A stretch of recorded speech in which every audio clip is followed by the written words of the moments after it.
Okey tuan-puan, nampak tak apa yang saya pegang ni? Ini adalah emas perhiasan yang sudah lagi tidak digunakan. Pelanggan saya datang ke Public Gold Cawangan Ipoh ni untuk jual emas-emas terpakai ni.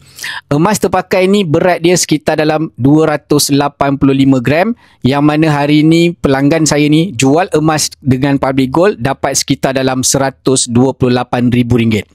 Dan tuan-puan, Public Gold hari ni buat kempen yang mana kalau tuan-puan ada emas lama, emas yang sudah tidak digunakan, kemek, cala, patah, bengkok, tuan-puan boleh jual dekat Public Gold. Public Gold akan beli dengan harga tinggi berbanding di tempat lain.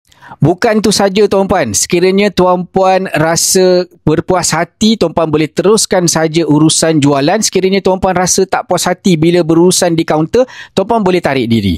So, Public Gold tak memaksa untuk tuan-puan jual dengan Public Gold. Tapi hari ni tuan-puan, pelanggan saya ni sangat berpuas hati jual emas dengan Public Gold sebab dapat harga tinggi.